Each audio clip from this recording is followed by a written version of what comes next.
김경래 최강 시사.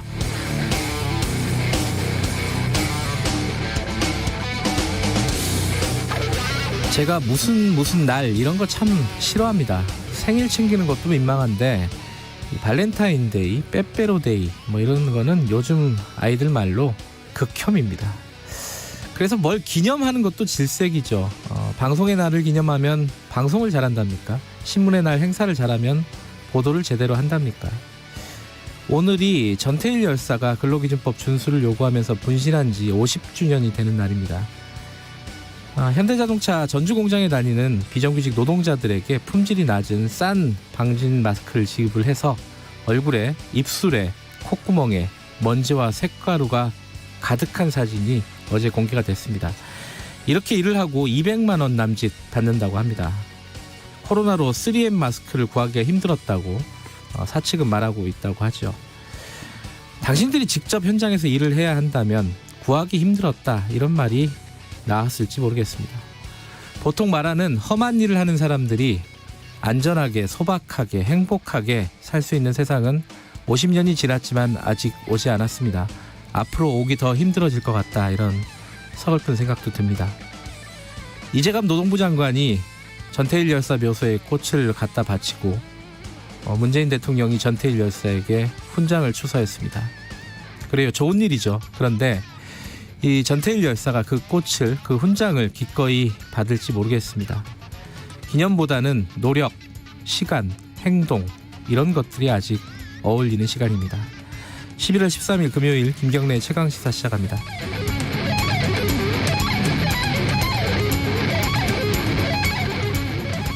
김경래 최강시사는 유튜브 라이브에 열려 있습니다. 실시간 방송 보실 수 있고요. 샵 9730 짧은 문자는 50원, 긴 문자는 100원입니다. 스마트폰 콩 이용하셔도 좋고요. 오늘 1부에서는요. 어제 문재인 대통령이 바이든 당선인하고 전화 통화를 했죠. 이제 한, 중, 일, 미 이 외교 전쟁이 본격적으로 시작이 되는 거죠. 이 관계를 좀 전망을 해보고요. 2부에서는 전태일 열사 50주기 맞아서 정의당 김종철 대표 모시는 이유가 이 중대재해기업처벌법 지금 적극적으로 추진하고 있잖아요. 이거 어떻게 되는지 물어보도록 하겠습니다.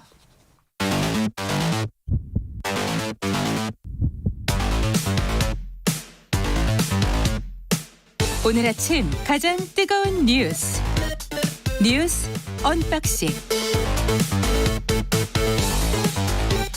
네, 뉴스 언박싱 민동기 기자 나와 있습니다. 안녕하세요. 안녕하십니까. 오늘은 유튜브 잘 되나 모르겠네요. 어제 유튜브가 한때 마비가 됐었다고. 그죠? 오전 9시부터 잘 안 돼가지고요. 네. 근데 또 희한한 거는 유튜브에서 아무런 설명이 없었다고요. 그러니까 그죠? 유튜브에서 유튜브에게 뭘 항의를 하려고 해도 항의할 수 있는 방법이 없습니다. 항의는 이제 이메일을 쓰는 방법밖에 없는 것 같은데. 답변도 제대로 안 옵니다. 그러니까 어제 왜 이런 일이 생겼는지에 대한 대답이 없어가지고요. 그렇습니다. 하지만 일단 오늘은 유튜브가 잘 열려 있습니다. 실시간 방송 많이들 봐주시기 바라겠습니다. KBS 1라디오 치고 들어오시면 됩니다. 자, 어제 택배 노동자들 관련된 최근에 뭐 한 10여 명이 사망을 했잖아요. 네. 이제 과로사일 확률이 굉장히 높고 그래서 이제 대책들이 나왔는데 여러 가지 좀 말들이 있습니다. 일단 어떤 대책을 내놨죠? 일단 정부 대책은 택배 노동자들의 장시간, 고강도 작업 시간을 줄이는 데 좀 무게중심을 뒀고요. 일단 하루 그 최대 작업 시간을 이 택배 사별 상황에 맞게 정하도록 했습니다. 그리고 주간 그 택배 기사의 심야 배송 있지 않습니까? 네. 밤 10시부터는 업무용 애플리케이션을 차단하는 방식 등으로 이제 제한을 하도록 하겠다. 네. 이런 내용이고요. 그리고 지연 배송을 이유로 택배사와 대리점이 택배 노동자들에게 계약 갱신 거절 등과 같은 불이익을 또 주지 못하도록 하는 그런 방안도 포함이 됐습니다. 산재보험 가입 확대 방안도 추진이 되고요. 택배 노동자 작업 환경 개선을 위한 사회적 논의에도 착수할 방침입니다. 이게 지금까지 나왔던 택배 노동과 관련된 여러 가지 문제들을 언급들은 다 한 건데 네. 이게 조금 왜냐하면은 일단 시간 같은 경우 또 알아서 정해라. 그렇죠. 밤 10시까지 심야 배송을 할 수 있다. 뭐 이런 거잖아요. 그죠? 그러니까 자세히 보면은요. 이제 이상한 표현이 있습니다. 권고, 뭐 유도 이런 표현이거든요. 이게 결국은 알아서 하라는 건데. 그렇죠. 알아서 하라는 거고 정부가 강제하지 않겠다는 그런 그렇죠. 얘기입니다. 예. 그래서 그리고 또 하나가 택배 노동자들의 노동 시간을 단축을 하려면은요.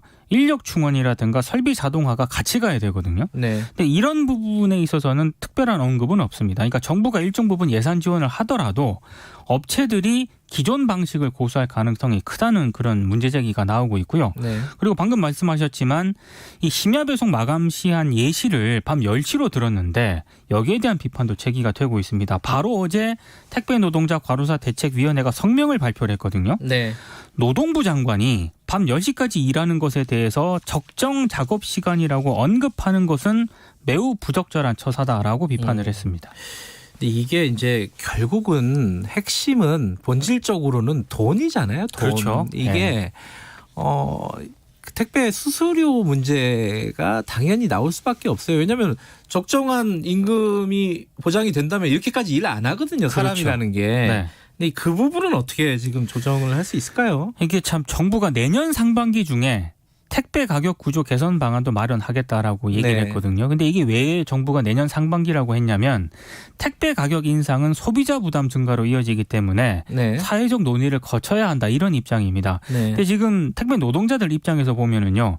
배송 수수료가 한 건당 지금 한 800원 정도 되거든요. 네. 근데 2002년에는 한 건당 배송 수수료가 1,200원이었습니다. 그러니까 업체 간 경쟁이 치열해지다 보니까 수수료가 오히려 하락을 하게 된 건데요. 그러네요. 이게 뭐 2002년이면 거의 20년 전인데. 그렇습니다. 20년 동안에 하락을 했어요. 그러니까 지금 코로나19 때문에 더 이제 물량이 증가를 하지 않았습니까? 네. 그런데 소득은 더 줄어들었다는 그런 얘기인데 이렇게 되니까 택배 노동자들이 수입을 더 그러니까 지금처럼 유지를 하려면은 더 많은 배송 물량을 지금 맡아야 한다는 그런 밤 얘기거든요. 10시 이후에도 노동을 하는 이유가 있는 거죠. 그렇죠. 예. 예.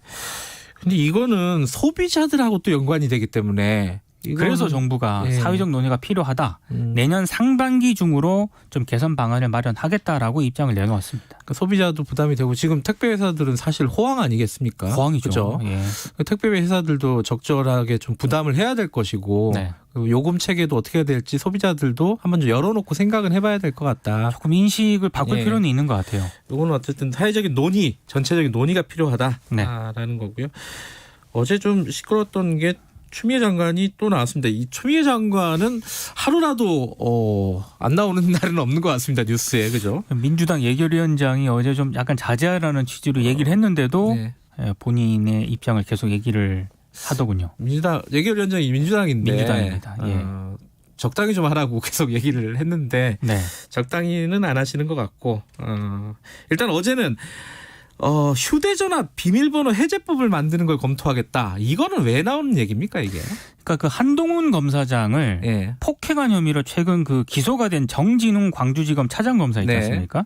이 기소되는 과정에 문제가 없었느냐 이거를 조사를 하라고 대검찰청 감찰부에 지시를 했거든요. 예. 근데 이 지시한 사실을 공개를 하면서 추미애 법무부 장관이 한동훈 검사장의 휴대전화 잠금을 예. 강제로 해제할 수 있도록 하는 내용의 법안 제정을 검토하라고 또 지시를 했다는 내용을 또 공개를 한 겁니다. 예. 그러니까 다 아시겠지만 그 검언유착 의혹과 관련해 가지고요. 이동재 전 채널A 기자는 구속 기소를 했는데 기소를 했죠 지금. 예. 한동훈 검사장은 아직 기소를 못했거든요. 이게 휴대전화 비밀번호를 못 풀어서 기소를 못하고 있는 그런 상황인데요. 그러니까 추미애 장관이 예. 이거 풀 수 있는 방안을 법 제정을 검토를 하라고 한 겁니다. 더더군다나 영국 등 외국 입법 내를 참조를 해서 이제 이걸 검토하라고 밝혔는데 영국 같은 경우에는 테러 관련 수사라든가 감시 목적으로 이 수사 대상자의 동의나 영장 없이도 국가가 뭐 인터넷이라든가 이메일, 통화 기록 등을 조회할 수 있도록 했거든요. 영국 사례 같은 경우는 우리랑 좀 다르다라는 비판이 나오고 있는 겁니다. 영국은 일단 테러 수사 목적으로 그렇죠. 예, 이게 비밀번호 같은 것들을 풀 수 있는 그런 법이라는데 이제 우리는 어떻게 할 것인가?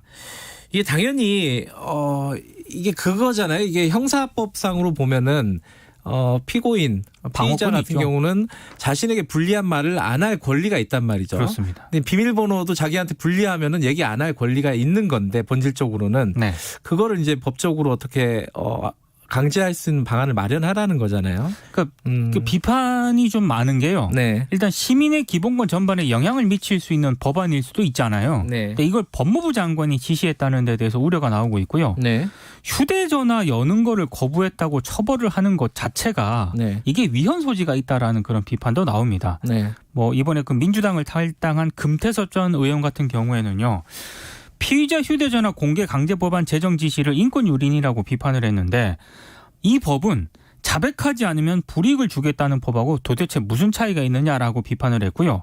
그리고 민변 출신 민주당 국회의원들이 이 사안에 대해서 침묵을 지키고 있는 것에 대해서 굉장히 화가 난다. 예. 이런 입장도 밝혔습니다. 근데 좀 재밌는 거는 지금 국민의힘 의원 중에서도 과거에 이 비슷한 법안을 발의했던 적이 있다는 거 아니에요, 그죠? 그러니까 김도읍 당시 이제 새누리당 의원이었는데요. 지금 김도읍 의원 법사위에 있잖아요. 예. 게다가 예. 새누리당 의원 시절 때 2016년 8월인데요. 예. 비슷한 법안을 발의를 했습니다. 네. 그리고 만약에 불응할 시에는 1억 이하 과태료나 1인 하루당 1,000만 원 이하의 이행 강제금을 부과하는 그런 내용도 포함이 됐거든요. 네. 근데 20대 국회 임기 만료로 이 법안은 폐기가 됐습니다. 허허. 어쨌든 이런 논란들이 있으니까 추 장관은 다시 또 얘기를 했어요. 그러니까 이게 인권국가 프랑스, 네덜란드에도 암호 해제 등에 응하지 않을 경우에 처벌하는 법제가 있다. 네. 형사상 자기에게 불리한 진술을 강요당하지 않을 권리가 있긴 하지만 이 디지털 시대에 맞는 그런 형사법제를 마련하라는 그런 취지였다라고 추가적으로 설명을 하긴 했습니다. 이거는 이 한국법도 잘 모르는데 이 프랑스, 네덜란드, 호주법이 이것까지 알아야 되나? 어쨌든 이거는 전문가하고 좀 얘기를 나눠봐야 될 것 같아요. 법 쪽에서 좀 얘기를 좀 해주셔야 될 것 같습니다. 예. 이거 프랑스 법이 어떻게 되는지 어떻게 알아요, 그러니까요. 제가. 예. 이건 좀 전문가들한테 얘기를 좀 물어봐야 될 것 같습니다. 어제 문재인 대통령이 바이든 당선인하고 통화를 했는데 일단은 참 이게 민망한 내용이긴 한데. 뭐 일본보다 우리가 30분 늦었다. 근데 일본은 10분 했는데 우리는 또 14분 했다. 이런 얘기들이 있는데 이게 뭐 늦은 거예요? 이게 늦어서 이게 문제가 되는 겁니까 이게? 아니 그러니까 이게 지금 우리 쪽에서 먼저 시간을 그렇게 자유롭게 얘기를 한 거고요. 네. 가장 편안한 시간대를 우리가 정하고 바이든 당선자 쪽에서 공감을 해서 오전 9시에 하게 됐다는 설명인데 네. 이 유치한 논란이 좀 어제 좀 벌어져가지고요. 예. 참 얘기하기가 좀 그렇습니다. 내용과 관련해서는 우리가 조금 있다가 김진영 국립외교원장하고 얘기를 나눌 테니까 그때 나누도록 하고요. 한 가지 좀 특이한 거는 바이든이 시를 좋아한다고 그래서 문재인 대통령이 시로 이렇게 얘기를 했다는데 참 품격이 있네요. 옛날 조선시대 같기도 하고. 대선 후보 수락 연설하면서 이제 바이든 당선자가 언급을 한 시라고 하는데요. 아 그래요? 예, 이걸 어제 통화하면서 문재인 대통령이 또 바이든이 시를 좋아하는군요. 그렇습니다. 예. 어떤 시예요? 그거 잠깐 읽어주세요. 저는 뭐 모르겠고요. 아일랜드 시인 쉐이머스 히니의 시라고 하는데 트로이의 치유라는 그런 시라고 합니다. 예. 뭐 좋은 시겠죠. 좋은 시일 것 같습니다. 예. 여기까지 듣겠습니다.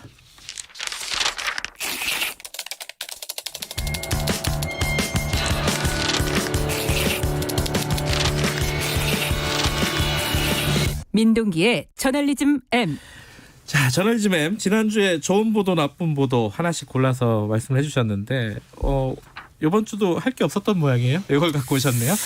계속 한번 밀어보려고요. 밀어보려고요? 네네. 야, 자 반응이 좋은지 계속 한번 오늘 밀어보겠습니다. 좋은 기사는 뭐였습니까 이번 주에? 어제 서울신문 일면에 주목되는 기사가 하나 실렸습니다. 서울신문. 네. 아무도 쓰지 않은 부고라는 제목의 기사고요. 산재 야간 노동자 148명의 사망 경위 등에 대한 정보를 모아가지고요. 아하. 일면에 부고 기사를 실은 겁니다. 일면을 통으로 실었죠. 통으로 부고 기사를 실었고요. 광고도 빼고. 광고를 뺐고 예. 이 부고 기사를 또 통으로 일면에 실었다는 점에서 상당히 좀 주목되는 기사였습니다. 일면을 텍스트로만 가득 채웠더라고요. 그것도 부고 기사로 채웠다는 게 네. 예, 흔치 않은 그런 시도였습니다. 그러니까 뭐 인터넷도 보니까 이게 그 부제 같은 거에 보니까 당신이 잠든 사이에 그렇습니다. 예. 되게 인상적이더라고요. 우리가 잘 때 누군가는 노동을 하다가 그렇죠. 이렇게 많은 사람들이 죽어가고 있다라는 내용인데 저도 되게 인상 깊게 봤습니다. 이게 아까 148명이라고 했는데 산재 야간 노동자 이건 어떤 기준으로 어떻게 모은 거죠? 강은미 정의당 의원실을 통해 가지고요. 서울신문이 근로복지공단, 산업안전보건공단에 올해 그 1월부터 6월까지 산업재해로 판정된 사망자 있지 않습니까? 네. 모두 한 1,101명 정도 되는데요. 이들에 대한 질병 판정서하고 재해조사 의견서를 데이터로 변환을 시켰습니다. 그래서 이제 148명의 야간 노동자 사망 경위를 분석을 했는데 이 국내 야간 노동자 규모가요. 정부가 2013년에 실시한 자료가 마지막이었다고 합니다. 네. 그때 얼마였어요? 127만 명 정도 됐거든요. 그러니까 지금 훨씬 시간이 지났기 때문에 네. 아마 더 많은 노동자들이 있을 거라고 추산을 하고 더 많을 있습니다. 것 같은데 왜냐면은 밤에 뭐 당장 딱 봐도 편의점에서 일하는 사람들이 그렇죠? 얼마나 많아요. 그죠? 네. 그 택배 노동자들도 밤새서 일하는 사람들도 많고 네. 물류 작업 이런 것들은 오밤중에 다 하거든요. 몇 배 늘었을 것 같습니다. 예. 이 야간 노동이라는 게 말이 쉽지 몸이 망가지는 거거든요. 그죠? 국제노동기구가 이 야간 노동을 2급 발암물질로 규정을 했거든요. 예. 근데 지금 문제는 아직까지 야간 노동자들에 대한 국내 같은 경우에는 질병이라든가 사고에 따른 손실 비용이 제대로 분석이 안 되고 있다는 건데요. 네. 서울신문이 이번에 이제 분석을 한번 해보니까 야간 노동이 사회적 손실 비용을 한번 계산을 해보니까 한 2조 6천억 정도가 넘는 것으로 추산을 하고 있습니다. 근데 이건 이제 잠정 추산이고요. 네. 지금 방금 말씀을 하신 것처럼 이게 야간 노동의 인구 우리 정부 통계가 제대로 안 됐잖아요. 네. 그리고 지금 사회적 손실 비용 규모가 더 클 수밖에 없는 것으로 추정할 수밖에 없는 게 예. 강은미 정의당 의원실이 근로복지공단에서 확인한 자료를 보면 20만 명으로 추산되는 대리운전 기사들 가운데 산재보험 가입자 수가 3명밖에 안 된다고 해요. 그리고 대부분의 택배 노동자들은 산재보험에 가입이 안 돼 있거든요. 그러니까 이런 통계에 잡히지 않은 야간 노동자들까지 고려를 해봤을 때 손실 비용 규모는 더 클 수밖에 없다는 얘기입니다. 야간 노동 서울신문에서 적절한 문제 제기를 네, 한 것 같습니다. 그렇습니다. 오늘이 전태일 열사 50주기이기도 하니까요. 네. 나쁜 보도는 어떤 게 있었습니까? 한겨레가 지난 10일 26면에 실은 칼럼입니다. 예. 지식인의 진짜 책무라는 그런 칼럼이고요. 김민식 MBC 그 PD가 쓴 칼럼이거든요. 네. 대략적인 내용은 이렇습니다. 자신의 어머니가 아버지와 달리 독서량이 많았는데 네. 계속되는 어머니 잔소리 때문에 아버지가 자신을 향한 어머니의 지적 우월감을 감지를 했다. 그런데 분노를 결국에는 터뜨렸고 말싸움 끝에 아버지가 욕을 하거나 손찌검을 하면 어머니는 끝끝내 비참해진다. 이런 내용이 있고요. 아무리 좋은 얘기를 하더라도 아버지가 그걸 정서적 폭력으로 받아들였는데 어머니가 더 똑똑하셨다면 한 발 물러나서 부족한 아버지를 감싸주면 좋았겠지만 그런 일은 일어나지 않았다.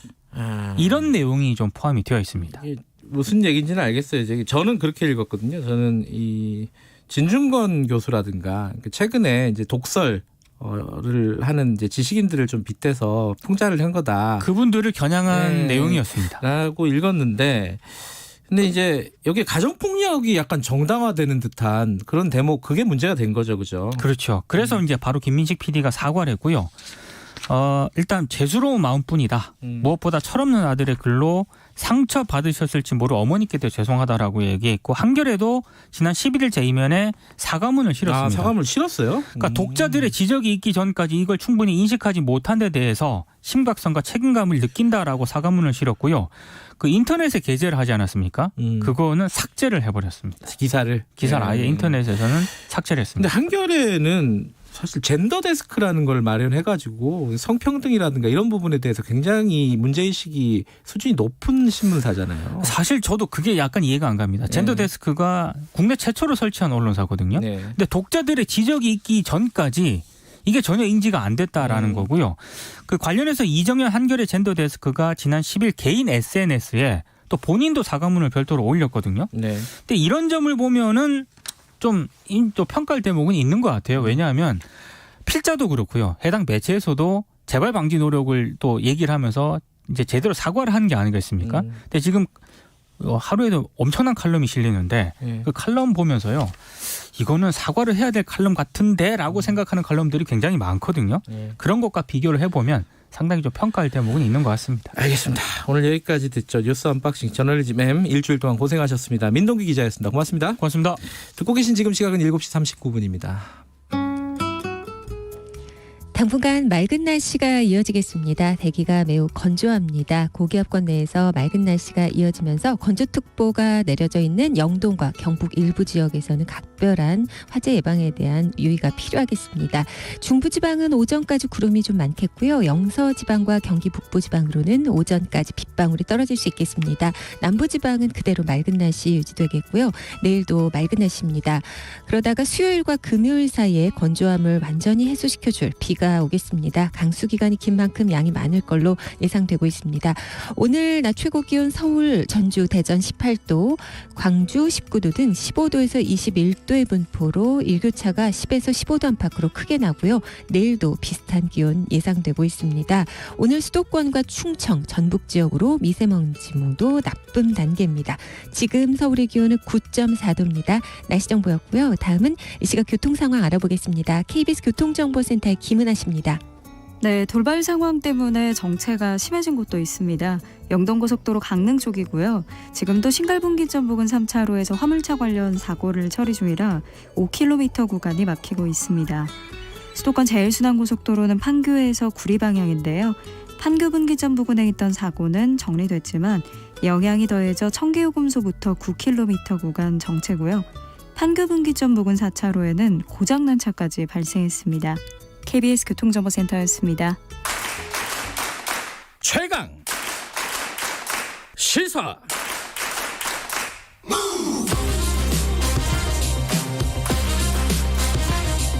지금 여러분께서는 김경래 기자의 최강 시사를 듣고 계십니다.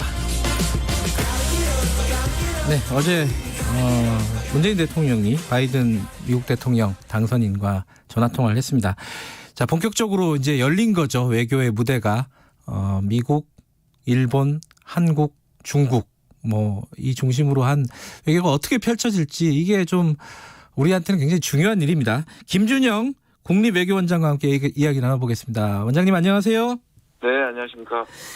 어제 좀 특이했던 게 바이든 대통령이 그 전화하기 전에 한국전 참전 기념비 여기에 갔다 왔더라고요. 예. 이건 어떻게 해석을 해야 되죠? 그거는 이제 제향 군인의 날이거든요. 네. 그러니까 이제 아시다시피 전쟁에서 이제 했던 많은 군인들에 대한 예였기 때문에 한국 전쟁은 월남 전쟁과 함께 상당히 중요하기 때문에 저는 특이하게 아무 일도 아닌데 갔던 것은 아니지만 네. 여러 가지 의미가 있다고 생각합니다. 예. 네. 그러니까 뭐 우리로서는 우리와의 관계를 조금 더 한미 동맹을 강화하려는 그런 메시지를 주는 거 아니냐 이렇게 해석할 수 있는 거 아닌가요? 혹시? 너무 많이 그럴 필요는 없지만 그렇습니까? 나쁜 건 아니라고 생각합니다. 네, 나쁜 건 아니지만 너무 과도하게 해석할 필요는 없다. 네네. 예. 그리고 어제 이제 문재인 대통령하고 얘기하면서 우리를 린치핀, 뭐 저는 이게 정확한 어떤 마차에 뭐 바퀴를 끼우는 뭐 그런 핀이라고 하던데, 네. 이게 뭐 핵심적인 거 뭐 이런 내용입니까? 우리를 이렇게 표현했다더라고요. 예, 우리는 공식적으로 이제 우리는 이거 번역은 핵심 축이라고 번역하는데 말씀하신 것처럼 왜 바퀴와 바퀴살을 연결시킬 때 이렇게 끼는 거죠. 네. 그래서 연결핀이라 그러기도 하고 핵심 축인데요. 예. 이거는 이제 워낙 중요한 걸 얘기하는 걸로 하고 이걸 주로 과거에는 일본에게만 썼습니다. 그런데 오바마 대통령이 처음으로 우리를 린치핀이라고 불렀고요. 네. 그래서 사실상 오바마 때를 다시 재현하는 한미 동맹의 중요성을 재확인하는 데 대해서 좋다고 생각합니다. 네. 네. 이 주춧돌, 뭐 코너스톤이라는 말도 많이 쓰잖아요. 네, 그러니까 그게 이제 자꾸 비교를 하는데 특히 일본 언론이 비교를 많이 합니다. 일본은 코너스톤이라고 했죠. 예. 네, 원래 자기들이 쓰는 인치핀을 우리가 우리한테 쓰니까 바로 일본이 그럼 우리는 뭐냐? 그래서 그때 또 오바마 대통령 때는 그걸 이제 코너스톤 주춧돌이라고 했다. 그러면 이제 일본에서 이게 자기들이 더 중요하다고 얘기를 하지만 사실상 큰 차이는 없고요. 우리가 그 문제에 대해서는 집착하고 일본처럼 할 필요는 없을 것 같습니다. 둘 다 중요하다는 뜻이죠. 둘 다 중요하다는 뜻이다. 네. 그 린치핀이라는 단어를 트럼프 대통령 때는 안 썼잖아요. 썼습니다. 썼어요? 펜스 부통령이 와서 썼습니다. 펜스 부통령이. 아마 이것이 워낙에 트럼프 대통령 그 동맹이나 아시아의 전체 이런 전략적인 관심이 없었으니까 안 썼는데요. 네. 이거는 미국의 기본적인 이제 용어로 굳어지는 것 같은 생각이 듭니다. 예. 네.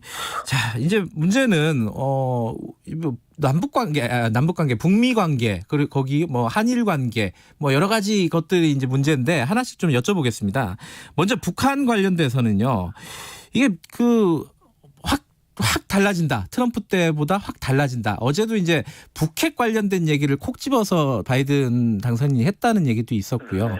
어떻게 달라질 것으로 원장님께서는 기본적으로 좀 예측을 하고 계십니까? 일관성이나 연속성도 있죠. 왜냐하면 북핵 문제는 북한이 핵무장을 함으로써 굉장히 미국의 우선순위에 높아졌습니다. 거기에다 트럼프 대통령이 정상회담을 하면서 굉장히 높아졌기 때문에 네. 일각에서 얘기하는 것처럼 또는 오바마 8년 동안의 전략적 인내라서 북한이 바뀔 때까지 아무것도 하지 않겠다라는 네. 방식이었지 않습니까? 이제 더 이상 그렇게 가기는 좀 힘들 것 같고요. 네. 그러니까 바이든 정부 또 이게 우리한테는 얼마나 중요한 문제라는 걸 알기 때문에 네. 한미 간의 현안 중에서도 핵심 현안이기 때문에 아마 이 부분을 다시 얘기한 것 같습니다.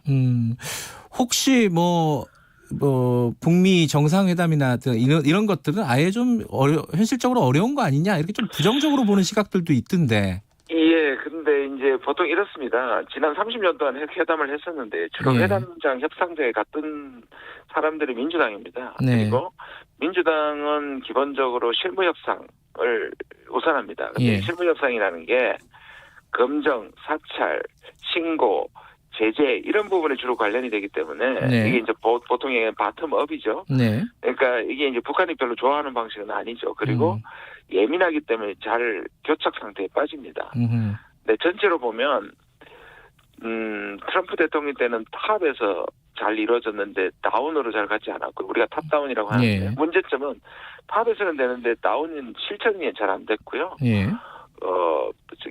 민주당은 바텀업인데 바텀에서 업으로 안 갔거든요. 그러니까 바텀에서 깨졌으니까 제일 네. 좋은 거는 바람직한 거는 바텀업과 탑다운이 합쳐지면 좋겠다. 저는 바이든 행정부가 북한의 물론 이제 행동에 따라서 달라지겠지만 행보에 따라서 달라지겠지만 네. 저는 이런 방식이 합쳐질 가능성도 있다고 봅니다. 네. 완전히 그 정상회담 같은 것들은 안 되는 그런 방식으로 진행되지는 않을 것 같다.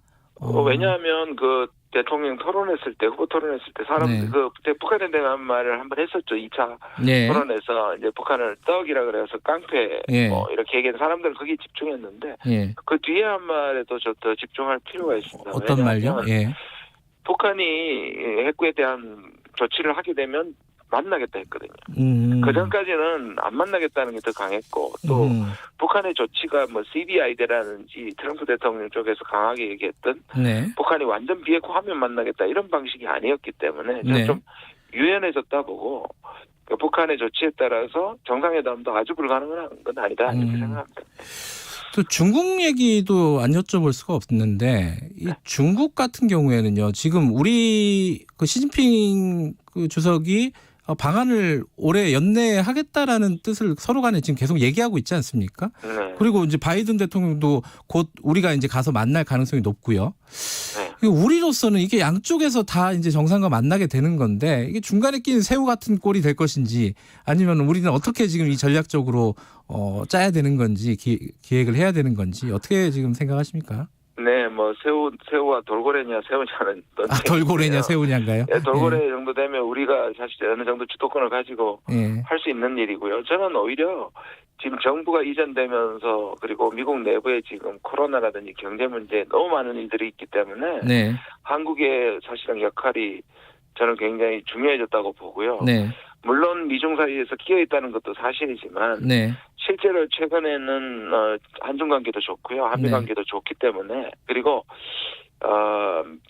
바이든 정부도 중국에 대해서 굉장히 강하게 나올 수밖에 없고 미중 관계는 계속 좀 힘들겠지만 네. 그럼에도 불구하고 상대적으로 북한 문제라든지 그다음에 기후협약 문제는 중국과 협의하겠다고 그랬거든요. 그래서 그런 점에서 오히려 우리가 적극적으로 북한과 중국과 교류하면서 이 문제를 끌어내면 오히려 미국과의 사이에서 오히려 우리 운신의 폭이 생길 수 있는 영역이라고 생각합니다. 더 지금 어떤 긍정적인 측면들을 그런 공간들이 더 만들어진다 이렇게 생각하시는 거네요? 예, 그렇습니다. 그리고 지금 시진핑 주석이 방문을 하더라도 이전까지는 뭐 코로나 때문이기도 하지만 네. 미중이 굉장히 격했지 않습니까? 이게 결국 사람이 하는 일인데 네. 서로 격한 과정보다는 지금 바이든이 당선되면 이 부분에 대해서는 보다 톤이 부드러워질 것이고 그다음에 뭔가 정상적인 그런 과거의 방식으로 돌아간다면 오히려 우리의 운신의 폭은 조금 더 커지리라고 봅니다. 이 와중에 지금 강경화 외교부 장관이 미국 방문해가지고 폼페이오 국무장관 만나고 했잖아요. 이게 이제 지금 곧 이제 마감이 될 정권의 국무장관 왜 만나는 거냐 뭐 이런 시각들도 있던데 이거 어떻게 봐야 됩니까 이거? 예, 참 결과 뭐 하는 것들 말을 하는 건데요. 사실상 지난번에 폼페오의 아시아 방문에 우리 오지를 못했습니다. 예.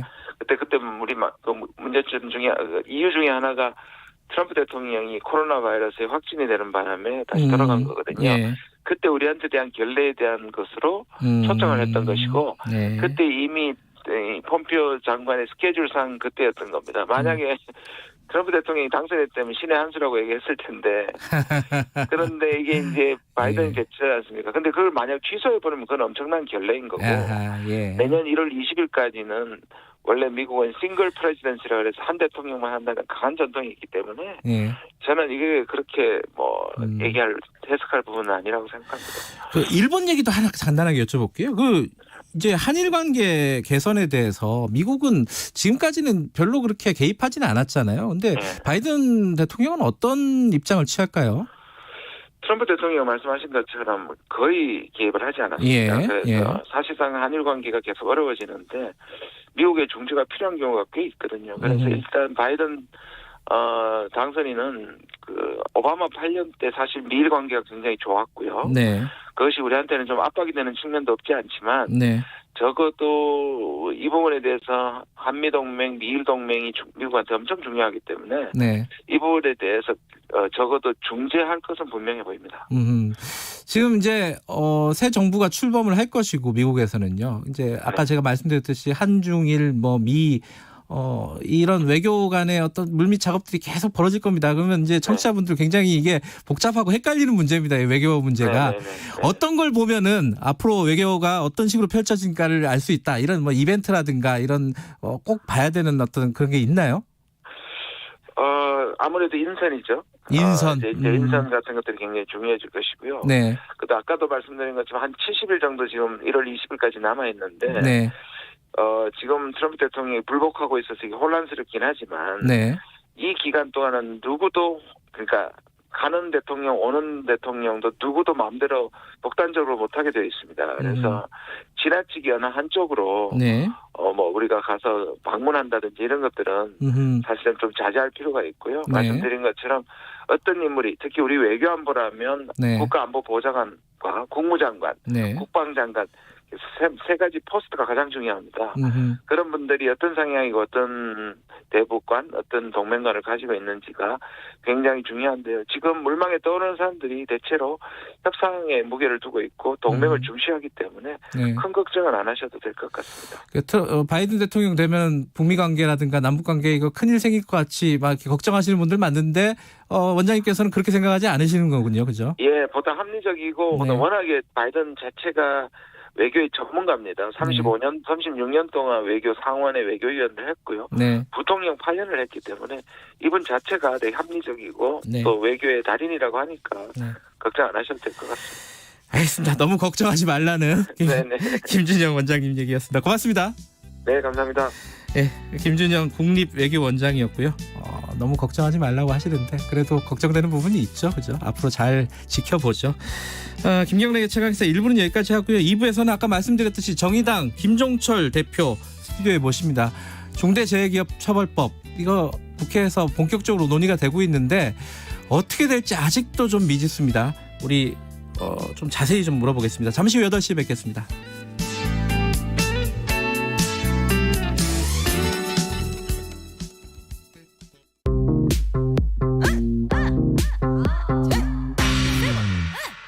뉴딜 내려온다. 한국 한뉴딜 위기에 강한 나라. 한국 한뉴딜 경제 달리는 뉴딜 환경 지키는 뉴딜 사람 키우고 지역 키우는 한국 한뉴딜 내 삶을 지키고 우리 동네 살리는 한국 한뉴딜 대한민국 미래 열고 세계 경제 선도하는 한국 한뉴딜 대한민국 정부 가축 분뇨 혹시 더럽고 쓸모없다 느끼시나요? 가축 분뇨는 퇴비나 액체 비료로 만들 수 있고 절차에 맞춰 정해진 농경지에 적당량 살포하면 유기농 농산물 생산과 토질 개선에 도움이 됩니다. 가을은 액체 비료의 집중 살포 기간인 만큼 과다 살포 방지를 통해 유용한 자원으로 활용해야 하겠습니다. 환경공단은 2017년 가축분뇨 전자인계 관리 시스템을 도입하여 깨끗한 관리를 추진하고 있습니다. 이 캠페인은 환경부와 한국환경공단이 함께합니다. 말 같은 말.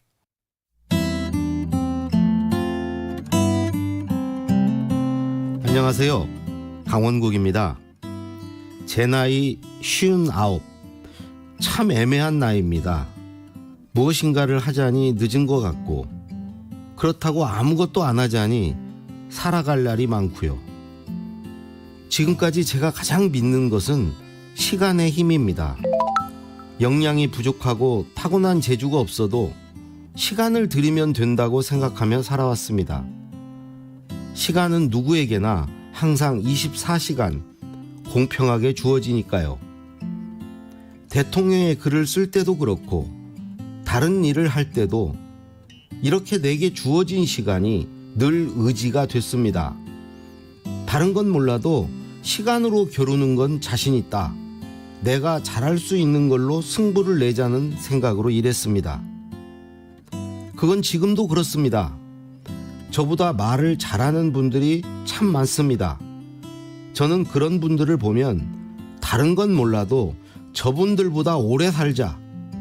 오래 살기만 하면 저분들만큼 나도 말을 잘할 수 있겠지. 그렇게 생각합니다. 시간을 들이면 되니까요. 주어진 시간만 늘려서는 소용없습니다. 주어진 시간을 잘 활용해야 합니다. 책도 읽고 사색도 해야 하고요. 자주 지속적으로 말해봐야 합니다. 말할 기회를 많이 만들어야 하지요. 친구들과 자주 만나 대화도 나누고 이런저런 모임에 나가 토론이나 발표도 하고요. 요즘에는 동영상이나 팟캐스트 등 온라인에서 자기 계정을 만들어 놓고 실컷 떠들 수도 있습니다. 연세가 70, 80 되신 분들도 많이들 하시더라고요. 100세 시대, 120세 시대라고 합니다. 제 인생의 전반부 50년은 말 잘 듣는 어린이와 학생, 시키는 거 잘하는 직장인이었습니다. 인생 후반부 50년은 내 말을 하며 살고 싶습니다. 또 그래야 한다고 생각합니다. 남의 것을 받기만 하며 50년 살았으면 이제는 내 것을 주면서 살아가야겠지요. 강원국의 말 같은 말이었습니다. 시간이 얼마나 지났는지는 중요하지 않아요. 시간을 얼마나 잘 사용하는가. 이게 중요하죠.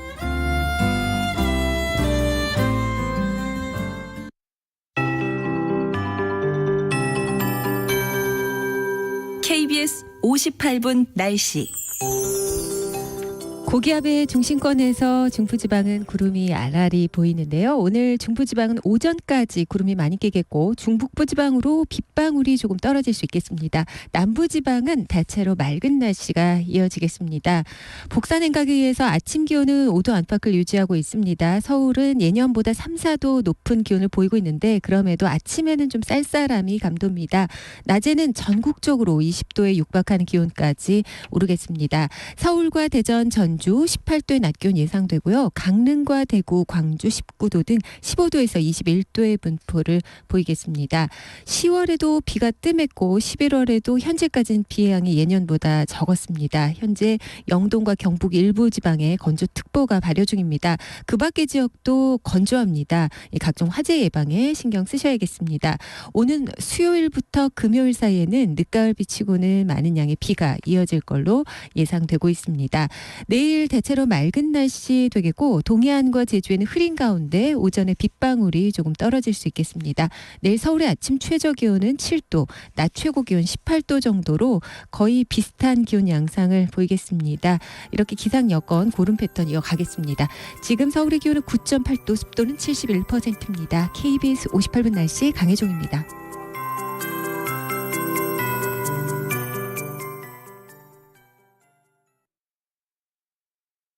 정성을 다하는 국민의 방송 KBS가 8시를 알려드립니다. AM 711kHz, FM 97.3MHz, KBS 1라디오입니다. HLKA.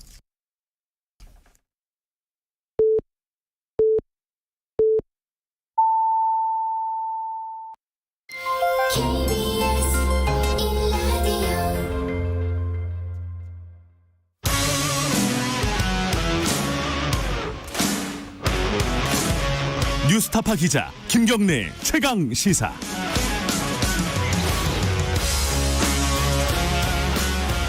예, 뉴스 김경래 최강 시사 2부 시작하겠습니다. 아까 저희 오프닝에서도 말씀드렸는데 전태일 열사가 분신한 지 50주년이 되는 날입니다. 예, 1970년 11월 13일이었죠. 근데 50년이 지난 지금도 한 해 2,000명이 노동자들이 산재 사고로 사망하는 지금 상황입니다. 장시간 노동, 위험한 노동 환경 잘 변하지 않고 있습니다. 여기에 대해서 지금 중대재해기업처벌법이라는 국회 1호 법안, 21대 1호 법안을 낸 정의당으로서 1호 법안이죠. 정의당 대표 모시고 좀 얘기 좀 나눠보겠습니다. 이게 잘 될지 모르겠어요. 지금 각 정당들은 여러 가지 얘기들을 하고 있는데 김종철 정의당 대표 모셨습니다. 안녕하세요. 예, 안녕하십니까. 예. 이게 1호 법안 맞나요? 예, 맞습니다. 이유가 당연히 있겠죠. 이게 1호로 딱 이제 당에서 정한 이유가 뭐라고 말씀하시겠어요? 노동자들이 이제 계속 좀 돌아가시고 계신 상황이었고 매일매일. 예. 그리고 이 법안을 사실은 21대 국회에 처음 낸 게 아니고 20대 국회에 저희 노회찬 고 노회찬 의원께서 내신 안입니다. 그래서 그때 이제 노회찬 의원께서 이 산업재해라든가 이런 거에 관한 법률이 꼭 필요하다고 생각을 하고 계셨는데 2016년에 거제도의 삼성조선소에서 타워 크레인이 무너지면서 노동자 6분이 한꺼번에 사망하는 일이 있었어요. 언뜻 기억이 나네요. 예. 그 현장에 제가 같이 갔었는데. 갔었어요? 네. 예. 그 노동자들이 다 그 비정규직 하청 노동자들이었거든요. 맞아요. 예. 그래서 이걸 했는데 결과적으로는 원청을 어떻게 처벌하는 이렇게 방안 같은 게 별로 없는 거예요. 그 의무를 어떻게 제대로 했는지. 그래서 이게 하청 노동자들이 죽으면은 그 원청이 책임을 지는 게 아니라 그냥 돈으로 좀 메꾸고 이런 형태를 보면서 노회찬 의원께서 그거를 이런 중대재해가 있을 때는 이거는 하청회사가 아니라 좀 원청이 오히려 더 책임을 지고 특히 어떤 돈으로 책임을 지는 게 아니라 대표이사가 형사처벌 될 수 있다는 어떤 그런 그런 조항들이 있어야 이 문제가 개선이 되겠구나 해서 노회찬 의원이 내신 거고 그래서 저희가 21대 국회 들어와서 이 노회찬 의원 정신을 좀 살린다는 측면 그리고 노동자들의 삶을 개선한다는 측면에서 1호 법안으로 낸 것입니다. 근데 과거에 보면 이제 노동계라든가 이쪽에서 그 살인기업 처벌법 이런 얘기들을 많이 했잖아요. 같은 거라고 보면 되나요? 영국에 이제 기업살인법이라고 하는 게 있습니다. 근데 이제 굉장히 좀 세죠. 살인이라는 어감이 좀 세죠. 예. 그래서 사실은 그런 말이 들어가야 더 경각심을 가질 거다. 아마 그런 의도에서 만들었겠죠. 영국도. 그래서 이제 저희는 그냥 일반 재해가 아니라 좀 중대 재해, 그러니까 중대 사망이라든가 아주 심각한 부상 같은 게 일어나는 그런 상황에서 기업이 또 대표이사가 그런 의무를 해태한 경우에 처벌하자. 그래서 중대재해기업처벌법이라는 이름을 붙인 거죠. 그러니까 기업살인법이 모태가 된 건 맞다고 보시면 되겠습니다. 근데 한 가지 좀 아마 이제 청취자분들도 그렇고 궁금할 거예요. 이게 노동자들이 지금 한 해 2,000명이 숨지고 있는 상황이고 이게 어제 오늘 일이 아니잖아요. 그렇죠. 지금까지 계속 그래왔던 거고 수십 년 동안. 근데 왜 지금까지 안 됐느냐? 이게 국회에 계시고 이제 정당 활동도 하시고 그러면은 기업들의 힘이 그렇게 센가요? 이게 이제 사실 기업들이 부담이 되는 법은 맞잖아요. 그렇습니다. 어떤 방식으로든지. 네네. 기업들의 로비 때문인가? 이게 뭐 때문인가 도대체? 법리적으로 이게 어려운 것인가? 뭐 때문에 안 됐던 거라고 보세요? 당연히 기업들로서는 그렇게 나올 수 있다고 생각을 하는데 가장 큰 문제는 제가 볼 때는 어떤 국회의원들, 예. 정치인들이 되면서 제가 볼 땐 솔직히 말하면 노동 현장이라든가 좀 굉장히 그 열악한 삶의 현장들에 대해서 좀 잊고 사는 게 아닌가. 그러다 보니까 그 권력하고 좀 가까운 기업이라든가 아니면 좀 기득권층이라든가 이런 데의 입장에 좀 많이 동화된다고 할까? 그런 게 있는 것 같아요. 제가 이 그 중대재해기업처벌법만 하더라도 네. 이제 뭐 박주민 의원이 이게 좀 굉장히 뒤늦게 그 입장을 발의하긴 했습니다만 네. 저는 그 안에서 노동계를 좀 그 대표해서 오신 분들은 좀 적극적으로 발언을 할 줄 알았거든요. 그렇죠. 꽤 있잖아요. 노동계 대표에서 오신 국회의원들이. 예. 근데 오히려 더 기업 측에 이게 너무 큰 부담이 아니냐 이런 경우가 많다는 거죠. 그럼 왜 그런 거예요? 난 그게 잘 이해가 안 되더라고요. 글쎄요. 그래서 이게 역시 좀 정치를 하게 되면 좀 보수적이 되나? 그래서 우리 진보 정당이 필요한 건가? 막 이런 생각도 하고. 예. 근데 저는 정말 좀 심각한 문제라고 봅니다. 이 법은 그러니까 어떤 노동자의 일부 이익이나 네. 기업의 일부 이익이 이제 뭐 좀 충돌해서 그걸 조정하는 문제가 아니고 네. 노동자들에게는 어떤 생명에 관한 문제고 기업에 있어서는 어떤 뭐 그 비용에 관한 문제 이런 걸로 이렇게 등치돼 왔지 않습니까? 네. 그러니까 죽으면은 거기에 대해서 비용을 좀 더 내는. 그러니까 그런데 그렇게 해서는 안 되고 노동자가 만약 그 어떤 문제로 인해서 사망하게 되면은 네. 그 책임을 그 안전 책임을 제대로 못했을 경우에는 기업도 처벌받고 대표이사도 처벌받을 수 있다라고 하는 거 정도만 딱 넣어주면 네. 이런 일이 안 일어날 것 같거든요. 근데 의외로 또 이렇게 민주당조차도 그런 그 노동 출신 정치인들도 되는 걸 보면 제가 모르는 뭔가 메커니즘이 있는 것 같습니다. 그러니까 그런 거 있잖아요. 이게 CEO를 처벌할 수 있는 그런 조항을 넣으면은 현장에서 벌어졌는데 CEO가 그것까지 책임져야 되냐? 이 기업에서는 그렇게 얘기할 거란 말이에요. 그렇죠. 그럼 거기에 대해서는 뭐라고 말씀하시겠어요? 그 현장에 대한 안전 책임도 사실은 기업의 총책임자, 그 대표이사가 네. 그 하라고 강제하는 것이고, 그러니까는 지금까지 우리나라가 만약에 이런 문제가 어느 정도 풀려왔다라고 생각하면은 꼭 그렇게 안 갈 수도 있겠죠. 네. 근데 안 풀리고 있기 때문에. 네. 그리고 이 돌아가신 거를 저희가 이제 보고를 이제 저희가 이제 내부에서 매일 보거든요. 그러니까 어떻게 사망하게 됐다. 그러면 굉장히 많은 경우가 이 건설 현장 같으면은 무슨 펜스 같은 걸 설치를 하나 안 해가지고 돌아가신 경우가 많아요. 아주 작은 어떤 안전수칙 위반 이런 것들. 그렇습니다. 예. 근데 그 펜스 한번 설치해 놓으면은 뭐 그게 얼마나 된다고. 예. 그게 뭐 하나에 뭐 10만 원 뭐 정도 될까? 이런 것들을 그나마 좀 설치해 놓으면은 결과적으로는 그 노동자들의 생명을 지킬 수 있고 또 큰 부상을 막을 수 있기 때문에 저는 이런 거야말로 진짜 꼭 지금 해야 되는 거 아닌가 예. 그 생각을 합니다. 생각해보면 그런 것 같아요. 예를 들어 뭐 불량품 같은 품질 문제 같은 게 발생을 할 경우에 소비자들이 이제 얘기하고 이러면은 CEO가 가끔씩 이렇게 큰 문제가 터지면 사과하고 이런 경우들이 있잖아요. 네. 근데 사람이 죽으면은 사과하는 경우가 거의 없어요. 막 이렇게 불나갖고 막 몇 명이 떼죽음을 당해야지 사과를 하지. 산재 사망 이런 걸로 CEO가 뭐 어떤 도덕적으로 윤리적인 책임을 지는 경우도 많이 보지는 못했습니다. 네네. 어쨌든 이번에 발의하신 법에는 그런 그 CEO를 형사적으로 처벌할 수 있는 조항이 들어가 있다는 거고, 그죠? 네, 그렇습니다. 또 핵심은 하나 더 있다면 뭐가 있겠습니까?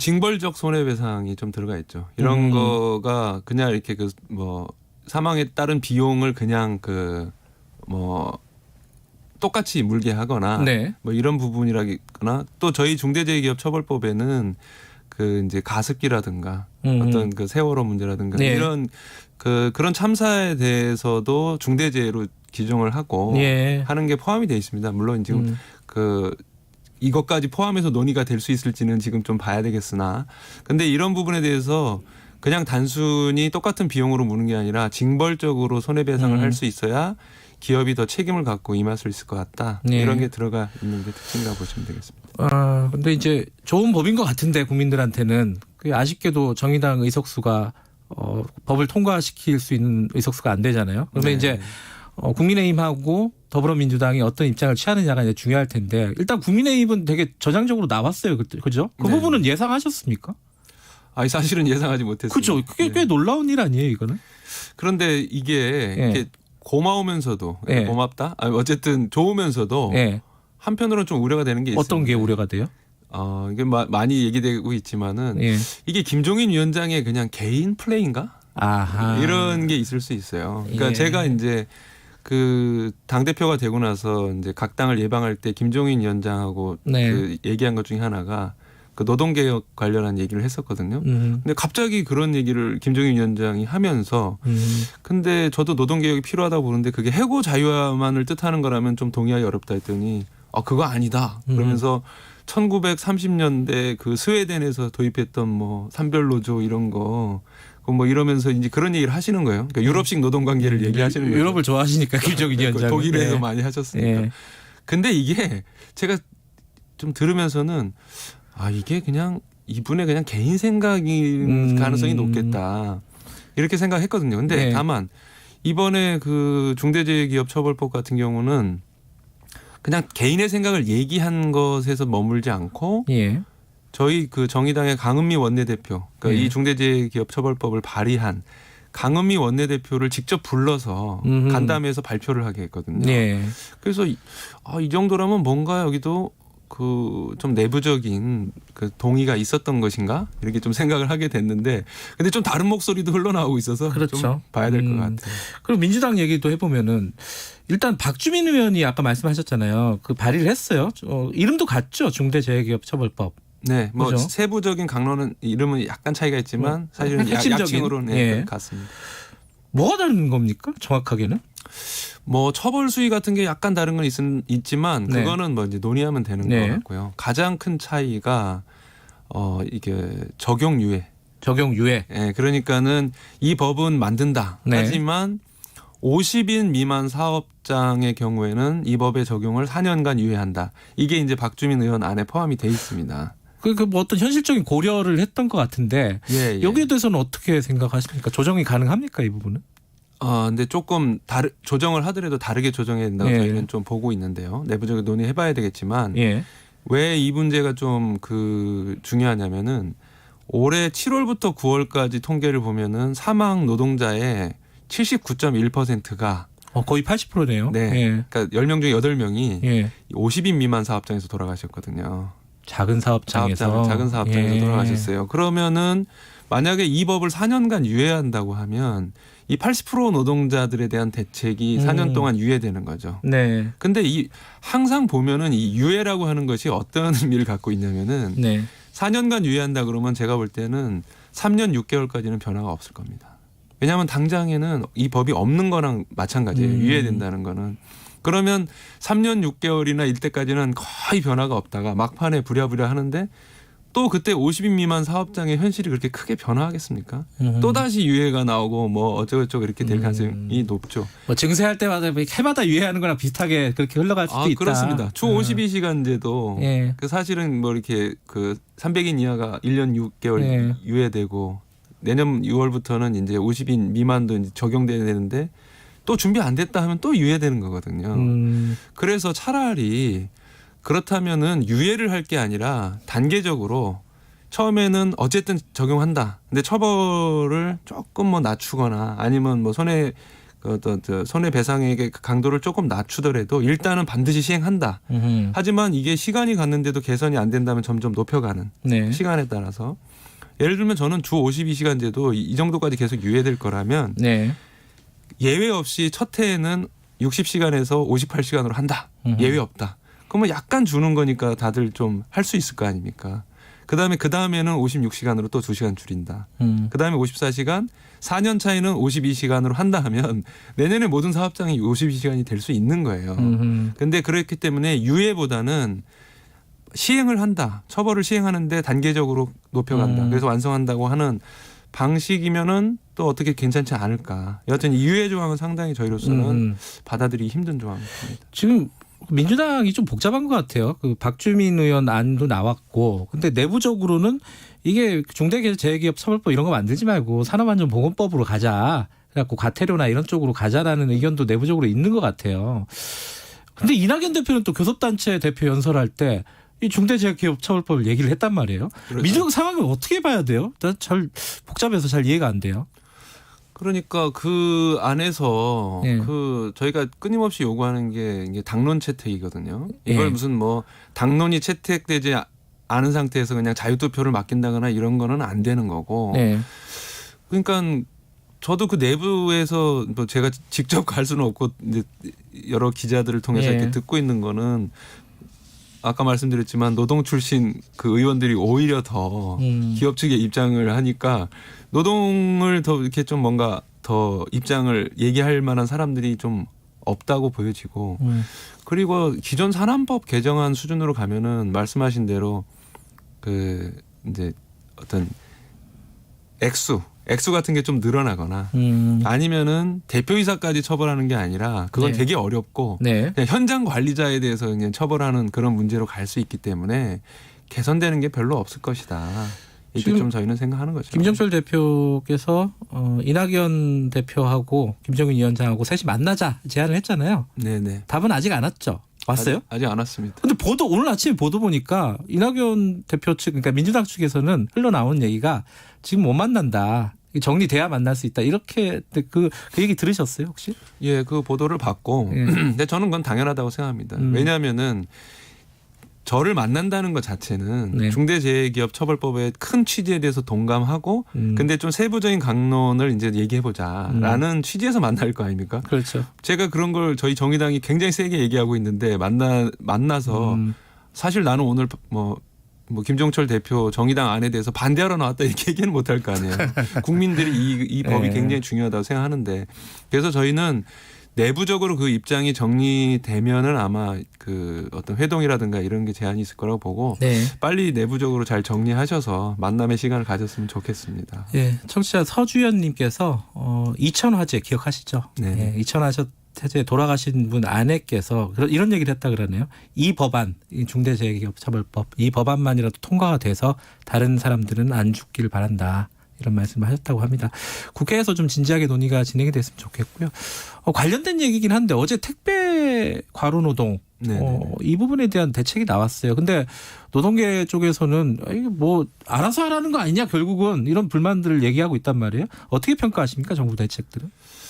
그게 저는 그 당연하게 나올 수밖에 없는 반응이라고 생각하는데 물론 그 늦게나마 이런 대책을 마련하려고 하는 거에 대해서 좀 긍정적으로 평가하고 네. 이 내용들이 되면은 상당히 많은 변화가 있을 거라고 생각을 합니다. 근데 네. 다만 말씀하신 대로 이 권고 수준이에요. 이렇게 했으면 좋겠다. 이걸 권고한다. 뭐 이런 방안을 좀 이제 뭐 유도해 보겠다. 예, 권고, 유도 이런 말이 많이 들어가 그렇습니다. 있죠. 근데 예. 이거 중대재해기업처벌법하고 비슷해요. 이게 뭐 강제를 딱 해야 그런 것이 이제 먹히는 것이지. 네. 근데 다만 그 방향으로 이제 좀 계속 강제할 수 있도록 앞으로 좀 나아가야겠죠. 그러니까 대표적으로 그 산재 그 뭐 적용 예외 네. 이런 것도 마찬가지인데 저희 당원 중에 한 분이 이제 이거 택배 관련해서 그 현장에 갔다는 거예요. 네. 그랬더니 딱 가자마자 그냥 막 정신 없는데 4장의 계약서가 착착착착 놓고 사인해라. 근데 그 중에 한 장이 이제 바로 나는 산재 그 보험 적용을 안 하겠다. 정신이 없기 때문에 그냥 사인할 수밖에 없다는 거예요. 거기서 한 장이라도 안 쓰면 가 이렇게 되는 거예요. 일 못하니까. 그러니까요. 예. 근데 노동 현실은 그렇다는 거죠. 네. 이 부분도 좀 앞으로 대책들이 후속 대책들이 좀 마련이 돼야 되겠고 정의당도 목소리를 내셔야겠네요. 그렇죠? 계속 낼 겁니다. 정의당 대표를 모셨으니까 선거 얘기 하나라도 좀 여쭤봐야겠네요. 네. 서울시장 선거, 부산시장 선거 독자적으로 공천하는 거죠, 그죠? 예, 그렇습니다. 뭐 연대나 이런 것들은 고려하지 않고 있습니까? 저희가 다른 진보 정당들, 네. 뭐 이런 정당들하고는 어떤 선거 연대에 대해서 좀 고민을 하고, 네. 부산에서는 특히 기후 위기에 대한 기후 행동 공동 정부를 다른 진보 진영, 그다음에 시민사회 단체에 제안을 했습니다. 네. 이런 부분은 열려 있는데 적어도 국민의힘이나 민주당과는 선거 연대를 할 계획은 없습니다. 청취자분들이 많이 궁금해하시는 부분 중에 하나가 심상정 대표 나오는 거냐? 전 대표죠. 아니, 죄송합니다. 대표님을 앞두고 심상정 대표라고. 아니요. 저희의 영원한 대표. 영원한 대표시니까. 중에 한 분이시니까. 그런데 뭐 본인께서 그런 얘기 하신 적은 없고. 뭐 주변에서 얘기하는 거죠. 뭐 언론이나 이런 데서. 예. 그렇죠. 예. 네, 그런데 뭐 그런 의사는 특별히 저희가 확인하지 못했습니다. 다른 후보군들은 많이 좀 의견을 내시나요? 자기 나오겠다 이런 식으로. 누가 있습니까? 뭐 저희는 이제 지금 서울시 의원으로 활동하는 권수정 네. 전 아시아나 항공위원장 노조위원장 네. 그리고 현 정재민 서울시당 위원장 그 전 이동영 관악 구의원 그 전 서울시당 위원장이거든요. 네. 제가 볼 땐 이런 분들 다 훌륭합니다. 뭐 이 외에도 저희 당에 더 많은 분들이 있으나 좀 새로운 어떤 참신한 얼굴로 그 서울 시민들 또 부산 시민들께 좀 다가가려고 생각 중입니다. 알겠습니다. 시간이 다 돼서 앞에 이제 노동 얘기를 많이 했는데 요거 하나 간단하게 여쭤보고 마무리하죠. 전태일 열사는 김종철 대표에게 어떤 사람이었습니까? 그 참 많이 울었죠. 그래요? 예. 그러니까 대학 때? 대학 전에 본 것 같아요. 그래요? 예, 왜냐면 워낙 유명했던 분이니까. 근데 그 어떤 인간으로서 이렇게 그러니까 뭐 분신 이런 거를 따라한다는 게 아니라 어떤 타인을 위해서 그러니까 자기의 어떤 그런 것을 내놓을 수 있는 그런 삶이라고 하는 것의 그 첫 계기 이런 분이었죠. 네네. 전태일 열사가 그런 의미를 갖고 있는 사람들이 굉장히 많은 것 같아요, 그죠? 네네네. 알겠습니다. 정의당에서 추진하고 있는 중대재해기업처벌법 국회에서 어떻게 논의가 되고 있는지 저희들도 계속 지켜보도록 하겠습니다. 고맙습니다. 예, 감사합니다. 정의당 김종철 대표였습니다. 지금 시각은 8시 20분입니다. 공정하고 깊이 있게 오늘 하루 이슈의 중심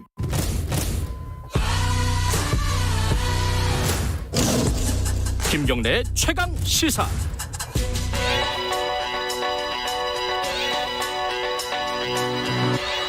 최강 시사 윤태곤의 눈. 의제와 전략그룹 더모아의 윤태곤 정치분석실장 나와 계십니다. 안녕하세요. 네, 안녕하세요. 월성 1호기 수사 관련된 예. 얘기를 갖고 오셨네요. 지금 뭐 관심이 장난이 아니죠. 예. 여당뿐만 아니라 법무부 장관도 검찰의 이 수사를 청와대를 겨냥했다. 정치적이다. 뭐 윤석열 총장의 야심 뭐 이런 식으로 규정하고 있잖아요. 네. 최근 국회에서 공방도 뜨겁고 예결위 회의 중이니까 예결위 때는 뭐 이거저거 다 물어볼 수 있거든요. 네. 많은 사람들이 나오니까요. 그렇죠. 그죠? 어제도 뭐 추미애 장관, 그제도 나왔고 네. 어제도 나왔고, 네. 그죠? 지금 윤석열 검찰총장은 안 나오고 왜 검찰총장 예결위 때 안 나오니까 그렇죠. 추미애 장관 그리고 최재형 감사원장 나와 있거든요. 약간 그 인식으로 보면 대척점에 있는 그 그렇죠. 사람이죠. 네. 예. 뭐 최재형 원장이 답변하고 나니까 추미애 장관이 자기한테 안 물어봤는데도 막 그렇게 이야기도 하고 예. 그런 모습들이 이제 보였는데 지금은 이 검찰 수사의 단초가 네. 야당 고발이다. 이것보다는 그런데 감사원 감사라고 보는 게 이제 맞겠죠. 단초로는. 네. 감사원에서 경제성 평가에 문제가 있었다는 감사 결과를 내놓고 또 검찰의 수사 참고 자료를 송부를 했는데 네. 뭐 보도에 따르면은 그 감사원 자료가 워낙에 방대하고 꼼꼼하다는 거 아니겠습니까? 아직은 수사 초기 단계라서 그런 면이 있겠지만은 검찰은 현재까지는 그 감사원의 이제 자료를 따라가고 있다, 확인하고 있다, 뭐 그런 것 같아요. 지금 아까 말씀하셨듯이 법무부 장관이 청와대를 겨냥한 수사다 이런 식으로 얘기를 하는 게 이 청와대 비서관 행정관 출신들이 지금 그 압수수색 대상에 올라가고 이러고 있지 않습니까? 그렇죠. 그러니까 이게 그러니까 감사원 감사도 그렇고 검찰 수사도 그렇고 이게 에너지 전환.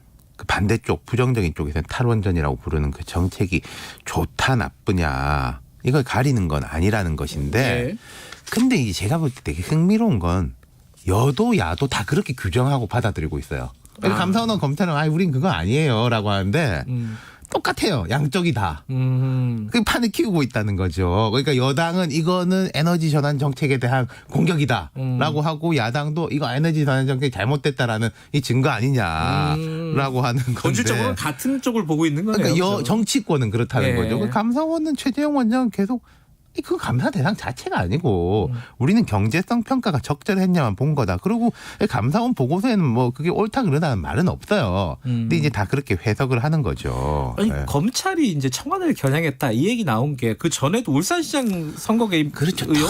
그리고 올라가면 옛날 환경부 블랙리스트 이런 이제 재판 받고 거의 잊어버렸네 이제. 뭐 그것도 이제 있는데 그게 이제 뭐 여당의 이제 평가니까 제가 뭐라고 할 바는 아닌데 근데 약간 다른 게 다르긴 하죠. 울산시장 선거 관련 논란은 이 선거 개입 논란이니까 아주 정치적인 거고 네. 이건 말 그대로 정책 집행 과정에 대한 거니까요. 예. 앞으로 어떻게 일이 진행이 될 것 같습니까? 글쎄요. 뭐 이게 기소가 됐고 기소가 안 됐죠. 참 수사를 하고 있고 압수수색을 하고 있는 거죠. 근데 뭐 감사원에서 뭐 워낙 꼼꼼하게 봤다 뭐 이렇게 되는 거니까 그러고 모르겠습니다만은 그 자료 삭제 이런 거는 뭐 팩트인 거잖아요. 네, 그거는 네. 산업부 쪽에서도 인정을 하는 거니까 그런 부분이 어떻게 될지 모르겠는데 그 수사하고 별개로 정치적 공방의 문제는 계속 이어질 것 같다. 네. 여나 야나 다 이거는 이게 그 정책 집행이 아니라 이 정책의 정당성에 대한 문제다라고 한쪽만 주장하면 모르겠는데 양쪽이 다 같이 주장을 하고 있으니까요. 근데 하나 짚어두고 싶은 게 있어요. 어떤 거죠? 제가 예전에도 한번 말씀드린 것 같은데 이른바 스트라이크 존의 문제. 그러니까 적폐 수사 과정에서 스트라이크 존이 확 넓어졌습니다. 그러니까 직권남용, 뭐 최근에 논란이 되는 특활비 등의 문제에 있어서 과거보다 아주 꼼꼼하게 보고 과거에는 그냥 뭐 넘어가거나 이제 뭐 덮고 가거나 했던 거를 이제 문제 삼은 폭이 넓어졌다는 거죠. 사법적인 처리 대상이 되는 부분이 넓어졌다. 그런 것뿐만 아니라 예. 법원의 판결에서도 예. 그렇고요. 뭐 예컨대 청와대가 여당 공천에 관여했다. 이것도 유죄 나왔어요. 박근혜 네. 전 대통령이 2년 받았는데 네. 그럼 이 스트라이크 존을 어떻게 해야 되느냐. 계속 그렇게 넓게 가는 게 맞냐. 뭐 이른바 좀 정상화시키는 게 맞냐.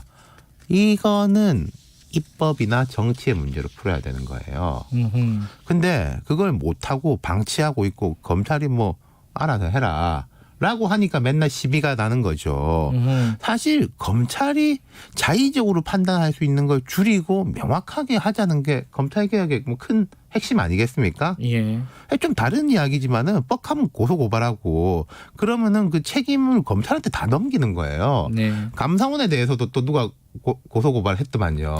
감사원이 이제 직권남용했다라고 또 검찰한테 정말. 갖고 예. 왔는데 그러면은 검찰 힘이 세질 수밖에 없고 또 그 검찰을 뭐 어느 쪽이든 자기 영향력을 미치고 싶어하는 사람들이 생길 수밖에 맞아요. 없는데 그거 자체를 줄여야죠. 예.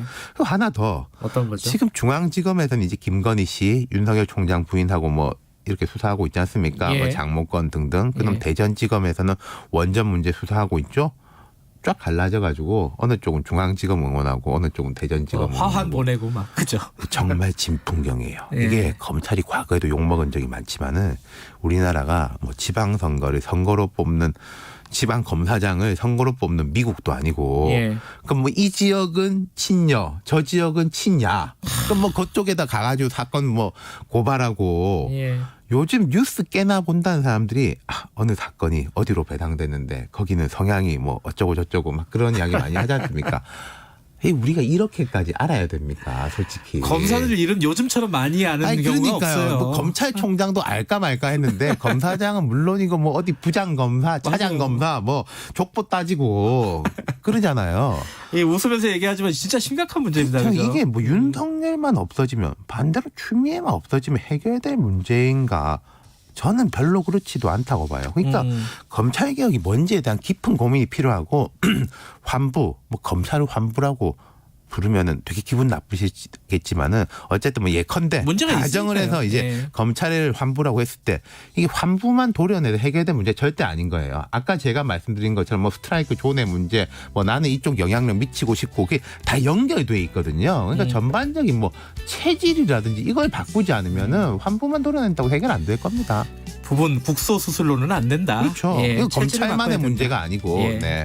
윤태곤의 눈이었습니다. 고맙습니다. 감사합니다. 2부 여기까지 하고요. 잠시 후 3부에서 뵙겠습니다. 일부 지역국에서는 해당 지역 방송 보내드립니다.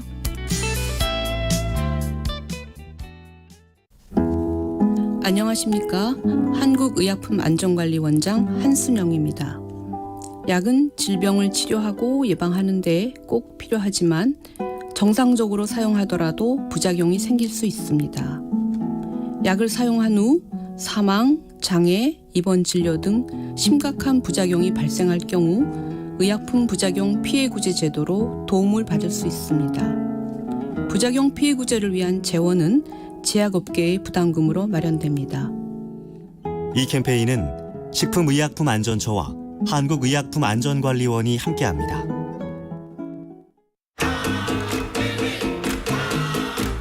요즘 속 터지고 그렇습니다. 답답한 뉴스만 머리가 아프다. 아이고 지끈지끈해 그런 사람들 있지 않습니까? 그러면은 주진우 라이브 들으시면 저희가 정리 잘 해드릴 테니까 걱정 마시고요.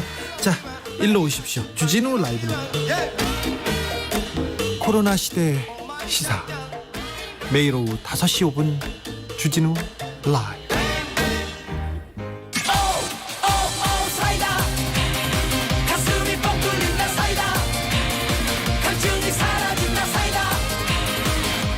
시사본부 다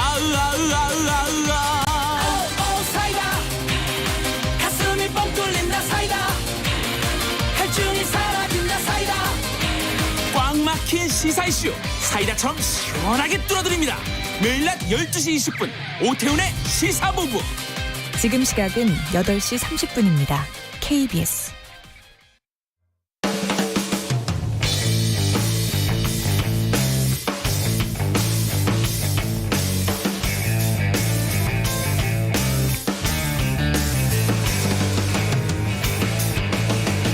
김경래의 최강 시사.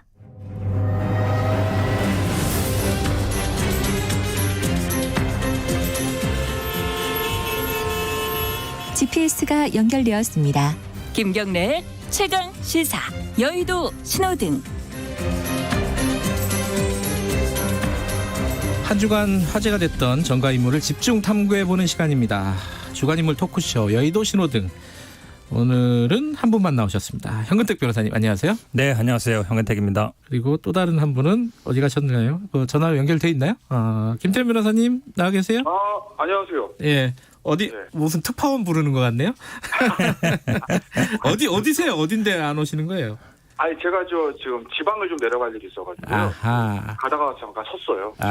쓰셨어요? 왜냐면 저 블루투스로 하면은 음질이 안 좋으니까 차를 좀 중간에 세우고. 알겠습니다. 안전한 곳에 세웠기를 바랍니다. 예, 오늘은 한 분은 스튜디오에 모시고 한 분은 전화 연결해서 제대로 될지는 잘 모르겠습니다. 예. 정근택 변호사님 안녕하세요. 네, 안녕하세요. 인사해야죠. 두 분 친하신 줄 알았는데 별로 안 친하신 것 같아요. 친해요. 대면해. 예. 반말로 막 형 뭐 이럴 순 없으니까 우리가. 알겠습니다. 두 분은 어떤 분들을 갖고 오셨나? 먼저 안에 계신 분부터. 현근택 변호사님 누구를 들고 오셨습니까? 저는 안철수 대표. 네. 파란불이에요, 빨간불이에요? 이거 약간 헷갈리는데? 헷갈릴 거 없을 것 같은데요. 왜요? 파란불이라고 생각하는 사람은 있겠어요. 뉴스에 많이 나오면 좋은 거잖아요. 뉴스에 나와도 좋은 뉴스로 나와야지 안 좋은 일로 나오면 별로 안 좋죠. 저는 빨간불로 했습니다. 네. 김태현 변호사님은 누구 들고 오셨습니까? 저는 윤석열 총장 가지고 왔습니다. 처음인가요? 너무 자주 들고 오시는 거 아니에요, 윤석열 총장? 아니 제가 이제 제일 많이 들고 오는 분이 윤석열 총장하고 추미애 장관인데 사실은 어제 이제 목요일날 어제 이제 윤석열 총장을 하면서 하고 나서 약간 고민을 했었어요. 왜요? 추미애 장관을 또 뭐 휴대전화 자꾸 강제로 푸신다고 그래가지고. 한동훈하고 관계 때문에 또 하려나 보다. 그래서 할까 하다가 그래도 애초에 원래 하려던 대로 윤석열 총장은 그럼 빨간불입니까 파란불입니까? 저는 파란불이요. 저는 안철수 대표도 그렇고 윤석열 총장도 그렇고 보는 사람에 따라서 빨간불인지 파란불인지 조금 애매할 수는 있는데 어쨌든 김태현 변호사님은 윤석열 총장을 파란불로 들고 오셨다. 네, 그랬어요. 왜냐면 윤 총장 얘기부터 해보죠, 그냥 서로. 말씀하세요. 윤석열 총장이 현재 검찰총장이에요. 현직 검찰총장이 사실 대선 후보 지지로 나오는 건 바람직한 현상은 아닙니다. 그런 의미에서. 그런 친여 성향이든 친야 성향이든 간에 그건 바람직한 현상은 아니에요. 다만 현실이 현실이니까 현실 분석을 좀 해보면 윤석열 총장이 나 정치 절대 안 하고요. 저는 저 총장 끝나고요. 변호사 하고요. 사회를 봉사하면서 살 거예요. 라고 말한 게 아닙니다. 지금. 본인이 정치 참여기를 완전히 닫아둔 건 아니에요. 그러면 마음속 어디 한 구석인가 퍼센트지는 모르겠지만 정치를 할 수 있다는 생각은 분명히 있는 것이거든요. 왜냐하면 적극 거부를 안 했으니까. 그런데 그런 상황에서 어쨌든 정치를 꿈꿀 수도 있는 사람이 차기 대선 여론조사 1위에 나왔다. 아니 정치인이나 정치 지망생 중에서 여론조사 1등 나왔는데 그게 빨간불이에요, 파란불이에요. 당연히 파란불이지. 아주 심플하게 보면. 예. 네. 본인이 나 정말 정치 안 할 거고 나는 이 자꾸 이제 총장직 그대로 공직 다 끝나고 저 그냥 변호사 하는 게 소원이고 꿈인데 왜 자꾸 저를 가지고 이러세요라는 상황에서 이 지지율 1위가 나와서 여야에서 다 양쪽으로 협공을 받고 그래서 자리를 지키기 힘들게 되는 상황이라면 빨간불일 텐데 본인이 지금 전혀 그런 생각이 없는 것 같으니까. 알겠습니다. 형은택 변호사님은 동의하세요? 약간 동의 못하는 표정을 짓고 계셔가지고 흔쾌하게 동의는 아닌데요. 일단 그 얘기, 그러니까 두 가지 얘기 김태현 변호사 얘기 많은 얘기예요. 그러니까 하나는 일단 정치에 대한 생각이 없진 않다. 왜냐하면 지난번에 기억하시겠지만 여론조사 막 나왔을 때는 빼달라 그랬거든요. 맞아요. 이번에도 많은 정치인이나 이런 분들이 뭐 저 같은 사람도 나와가지고 빼달라고 해라 생각 없으면 하는데 그 얘기 안 하고 있어요. 그 얘기는 뭐 일단 좀 즐기고 있다. 아니면 여지는 열어놨다라고 보는 게 맞고.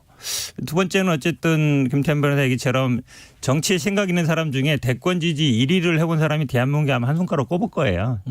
대부분. 그렇지 않습니까? 그렇죠? 쉬운 일이 아니거든요. 그러니까 이번 주에 아마 여야 모든 정치인들이 아마 관심을 안 가질 수 없는 게 물론 이제 이 여론조사에 보면 많은 분들이 얘기를 해요. 왜? 약간 좀. 그렇죠. 유승민도 안 들어가고. 여야 3명을 했다 그러는데 그래서 6명을 했다 그러는데 뭐 지금 국민의힘 쪽에 오세훈이나 원희룡이나 유승민 다 빠졌고 특히 이제 유승민 의원 빠진 게 왜 빠졌냐. 3명 중에 빠졌다 그러는데 야당 중에 그러면 약간 뭐 처음부터 약간 늦성 있는 거 아니냐 말이 많긴 한데 그래도 어쨌든 물론 또 이 여론조사가 아주 정기적으로 계속 해온 건 아니에요. 또 보니까 부정기적으로 한 거라 약간 여론조사 자체의 문제도 있는 것 같고 또 나이도 보니까 5, 60대가 많이 했더라고요. 그렇죠. 원래 연령 분포를 나이에 맞추고 지역 분포도 맞추고 남녀 비율도 맞추거든요. 그렇게 맞추는 게 기본이잖아요. 여론조사에. 근데 그런 게 좀 안 된 건 있지만 그래도 어쨌든 일이라는 게. 뭘 얘기하시고 그래도 어쨌든. 그런 면에서 보면은 의미는 있는 것 같아요. 김태현 변호사님. 근데 이게 아까 제가 빨간불인지 파란불인지 헷갈린다라고 얘기했던 측면 중에 하나가 국민의힘에서는 이게 좀 애매하지 않아요? 윤석열 총장, 김종인 위원장이 그랬잖아요. 우리 사람이 아니라고, 야당 아니라고. 그렇죠. 근데 이제 김종인 위원장의 발언을 먼저 보시면 우리가 야당 아니다. 그거 맞는 말이죠.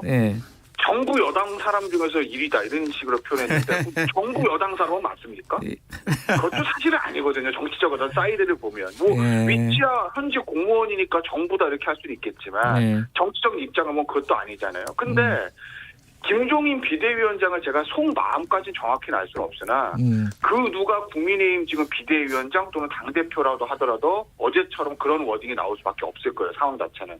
왜냐하면 어쨌든 당내 인사들의 지금 대선 지지도가 지지부진한 상황에서 당 밖에는 현직 검찰총장이 비여권 1위 했다고 좋아가지고 뭐 총장님 우리한테 오세요 이럴 수는 없는 노릇이거든요. 사실은 아직 대선까지 경선이 벌어지려고 해도 내년 7월부터라고 시작하면 시간이 꽤 있기 때문에 그 전까지 당내 후보를 메이킹을 해야 되는 당의 어떤 비대위원장 또는 당대표 입장에서 보면 그거는 일단은 여기서 한 번은 끊어주고 가는 게 맞죠. 그래서 김종인 위원장의 어떤 장기 계획이라든지 단기 계획 그런 거는 속마음 뭐 이런 거는 좀 변론을 하더라도 겉의 워딩은 공식적으로 그렇게 나갈 수밖에 없는 거고 국민의힘에서 잠룡들이나 어떤 의원들은 좀 개개인만 생각이 다를 수는 있는데 조금 당혹스러울 수도 있어요. 근데 저는 어제 그 여론조사를 뭐 어떻게 보냐면 뭐 이제 여론조사가 뭐 직전화가 비율이 어떻고 그거는 뭐 여론조사 전문가들의 영역이고 결과만 놓고 보는 제 입장에서는 이걸 어떻게 해석을 했냐. 뭐 국민의힘이 몇 프로다. 뭐 이걸 떠나서 기억을 한번 되짚어 보시자고요. 2016년 4월 달에 민주당의 총선에 승리를 합니다. 그죠? 그 전까지 대선 여론조사 보면 당시에 이제 김무성 전 대표죠. 이제 물론.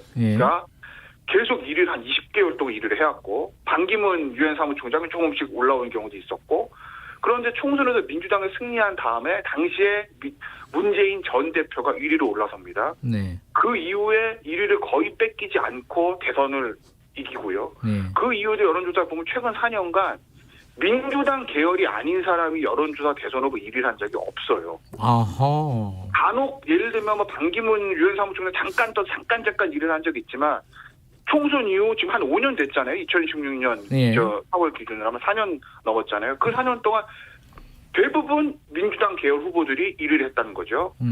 민주당 계열이 아닌 비민주당 계열에서 어찌됐건 간에 여론조사 1위를 찍었다는 거는 이거는 사실은 좀 시사하는 바가 크다. 좀 그렇게 좀 저는 좀 큰 틀에서 보고 싶다라는 거지 이런 조사를. 알겠습니다. 우리 김태현 변호사 머리가 좋아요. 옛날 수치까지 다 기억하고. 신기해요. 그렇게 보이지는 않는데. 네, 아마 기억력이 되게 좋은 것 같아요.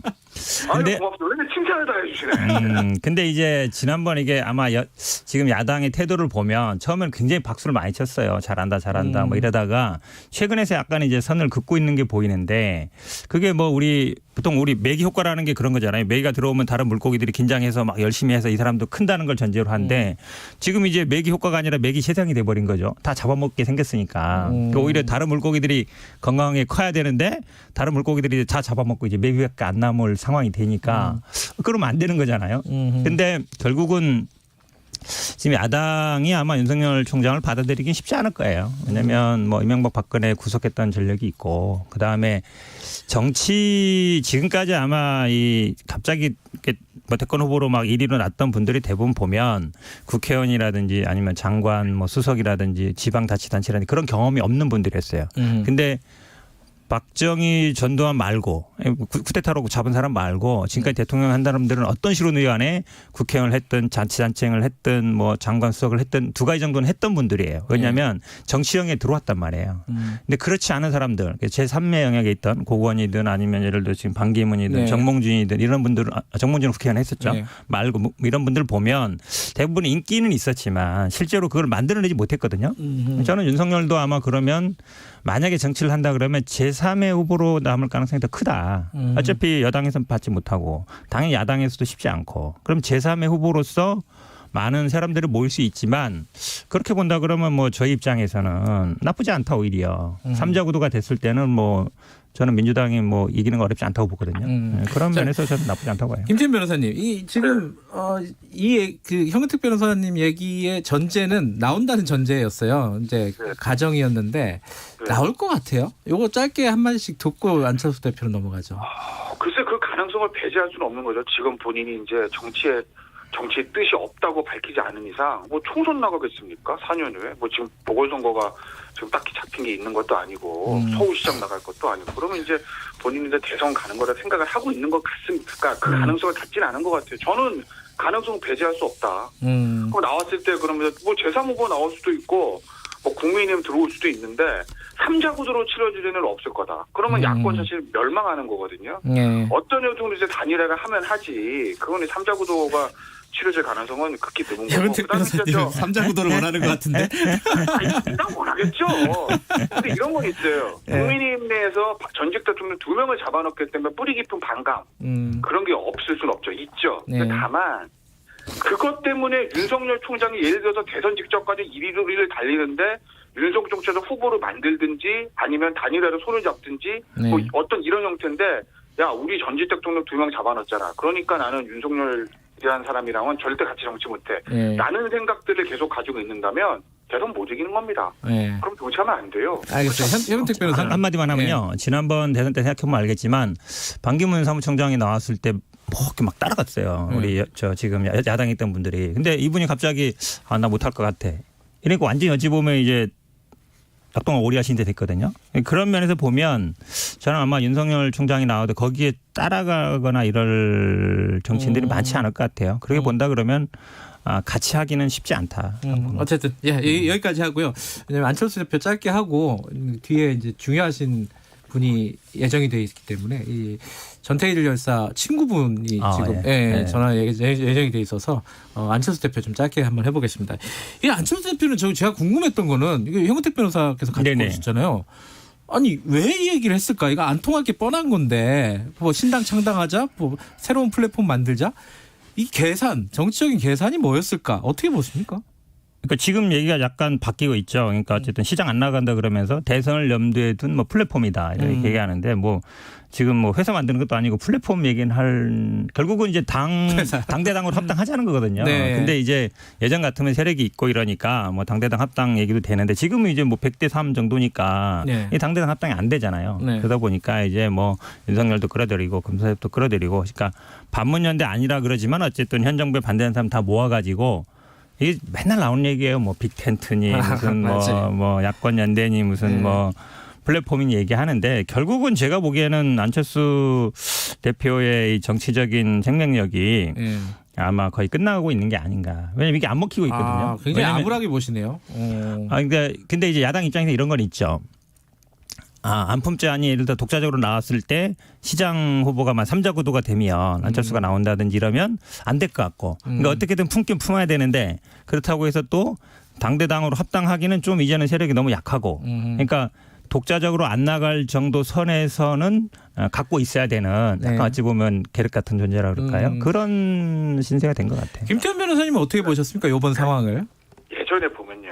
민주당에서도 뭐 지금도 뭐 정의당과의 단일화 얘기 나오고 그다음에 예전에 또 민노당과의 단일화 문제 항상 나왔잖아요. 그러니까 이제 진보 계열은 민주당은 제일 큰 집인데 그 소수 정당과의 단일화 문제가 항상 힘들거든요. 1대1 단일화하기는 이건 너무 좀 억울하고 그다음에 버리고 가자니 마지막에 그 3%에서 5%표가 정말 소중한 거 이렇지 않습니까?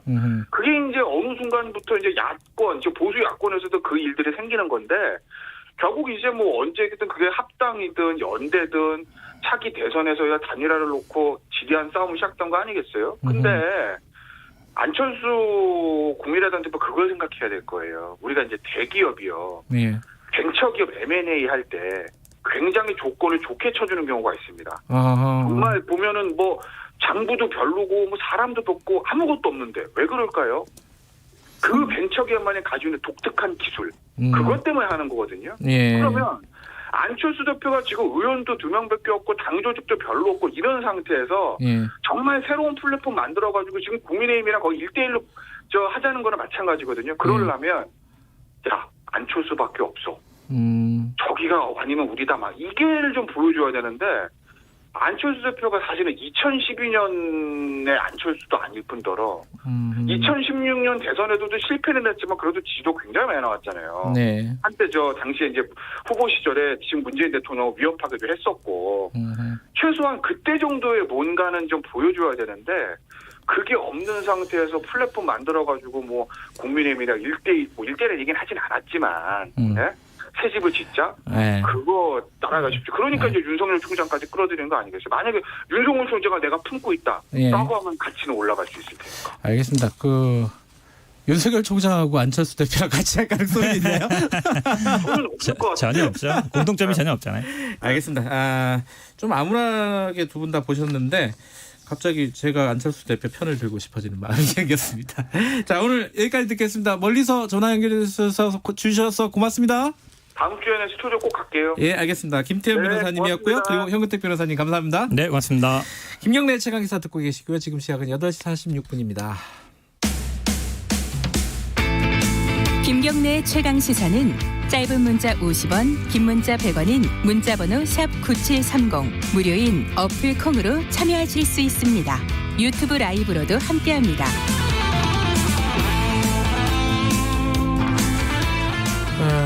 근로기준법을 준수하라. 우리는 기계가 아니다. 내 죽음을 헛되이 하지 말라. 이게 이제 전태일 열사가 1970년 11월 13일에 외쳤던 말입니다. 분신을 하면서 외쳤던 말이라고 알려져 있고요. 저는 사실 근데 그거보다 이 말이 더 인상적이더라고요. 이런 말을 했대요, 동료들한테. 근로기준법이라는 게 있다. 근데 이게 지켜지면 일요일에 쉴 수 있다더라. 참 너무 슬픈 얘기 아닙니까? 일요일에 모셨다는 얘기잖아요. 그리고 법만 지켜주면 일요일에는 쉴 수 있는 거 아니냐. 우리 등산 갈 수 있다. 뭐 이런 얘기를 했다고 해요, 동료들한테. 그 얘기를 들었던 동료분들 중에 한 분입니다. 임현재 선생님 전화로 연결해 보겠습니다. 선생님 나와 계시죠? 안녕하세요. 네, 안녕하세요. 예, 선생님 모르시는 청취자분들을 위해서 전태일 열사랑을 어떻게 만나게 됐는지 간단하게 좀 얘기 좀 해주세요. 네, 1970년 봄으로 기억하는데요. 네. 제가 그때 평화시장 봉제공장에서 일을 할 때였습니다. 예. 근데 우리 상사이신 신기호 재단사님을 찾아온 전태일과 그날 처음으로 인사를 하게 됐어요. 그러면서 거기서 친구들 이렇게 좀 모임을 하고 있는데 거기 좀 같이 했으면 좋겠다. 그런 권유를 받아서 흔쾌히 같이 삼동회를 이끌었던 그런 추억을 가지고 있는 친구입니다. 삼동회 멤버셨군요. 그죠? 네네. 나중에 전태일 열사 분신하고 난 다음에는 청계 피복 노조도 계속 활동을 하셨던 걸로 알고 있어요. 맞나요? 네, 그렇습니다. 네. 그리고 피복 노조의 마지막 지부장이셨다. 네, 불행하게도요. 그 뒤에 이후로 이제 복구 대회를 통해서 이제 후배들이 청계노조를 더 지속하다가 나중에는 이제 그 서울 의료노동조합 그리고 이제 지금은 또 봉제지회 이런 식으로 해서 맥은 이어가고 있습니다. 1970년 봄에 만나셨다고 아까 그러셨잖아요. 그죠? 네네. 그러면 거의 1년은 안 되는 짧은 시간 동안 교류를 하신 건데 전태일 열사랑 나이는 두 분이 뭐 한 또래셨는가요? 네, 동갑내기예요. 그러세요? 전태일 열사가 나보다 한 달 정도 형이죠. 한 달은. 네. 어쨌든 서로 간에 그러면 말을 놓으셨어요? 테일아 이렇게 하셨나요? 그렇게 했는데 이제 회의 들어가면은 그 회의하기 전에는 우리 이제 회의하면서도 우리는 그냥 테일아 뭐 그랬냐 뭐 좀 욕지거리도 섞어가면서 그렇게 했는데 테일이가 이제 워낙 진지해져가지고 그랬습니까 저랬습니까 하니까 벙쪘다가 나중에는 분위기가 그렇게 돌아갔죠. 전태일 열사는 어떤 친구였습니까? 전태일 열사 얘기만 하면은 가슴이 먹먹해지는데요. 전태일 친구는 참 사랑이 많은, 자기보다 약한 시다나 미싱사들에게 관심이 많은 그런 사람이었죠. 그리고 성정이 매우 부드럽고 그 바른 생각을 가지고 있는 사람이었습니다. 아니 그렇게 부드럽고 성정이 바르고 약한 사람들 도와주고 이게 좀 그런 친구가 갑자기 이렇게 분실을 하게 된 거잖아요. 네네. 그때 혹시 어디 계셨었어요? 저는 그 전부터서 이제 삼동에 그 재건해가지고 삼동회 활동으로 노동실태조사해서 노동청에 진정하고 이제 그게 경향신문이라든지 이런 신문에 이제 기사로 나고 그래서 이제 그런 활동을 하는 도중에 저녁이면 우리가 이제 그 회합을 좀 많이 했어요. 그리고 이제 밥 먹으러 건너가는 청계천 그 복개공사대에 있는 그 길을 건너가다가 그 포장마차를 저녁 장사를 하러 나가는 포장마차하고 부딪히는 사고가 일어나서 그 니아카를 밀고 가던 할머니가 넘어졌는데 나중에 이렇게 이 경찰을 신고해가지고 보니까 이빨이 2개 부러졌대요. 그래서 이제 확인도 저희는 뭐 해볼 수 없었지만 어찌됐든 그 사건으로 해서 저는 재판을 받았어요. 그러느라고 그 전태일 열사가 정작 그 분신하는 현장에는 제가 함께하지 못한 그러면 그 소식을 전에 들으셨겠네요, 그죠? 네네. 처음에 듣고 어떤 생각이 드셨습니까? 너무너무 그냥 하늘이 무너지는 것 같았고요.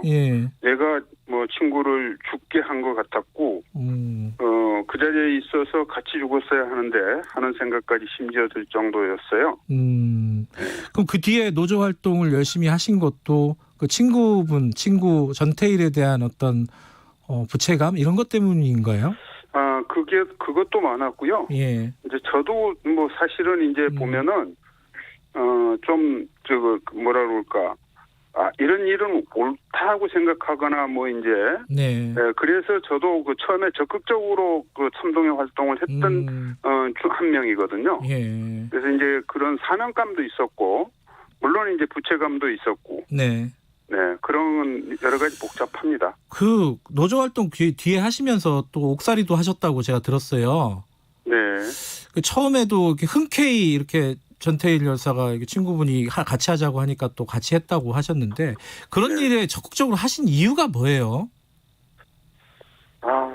위험했잖아요. 그때 당시에는 시대가 시대인 만큼. 그때 당시는 그렇게 위험하지는 않았고요. 그래요? 우리는 뭐 그런 거 뭐 위험이 있는지도 몰랐으니까 권력이 무슨 뭐 우리를 뭐 탄압할 거나 그런 생각은 안 했고 단지 그냥 일요일마다 놀 수 있고 또 뭐 시다들이 월급 못 받고 그냥 징징대고 울고 있는데 그 우리들이 좀 뭉치면은 그런 것 좀 이렇게 해결할 수 있겠다. 그런 생각에서 한 거예요. 그땐 진짜 일요일 날 잘 모셨어요? 그럼요. 토요일은 뭐 둘째 치고라도. 토요일은 뭐 언감생심이고요. 토요일은 평일하고 똑같이 일했고 일요일은 어쩌다가 이제 한 달에 원래는 첫째, 셋째가 쉬는 날로 정해져는 있어요.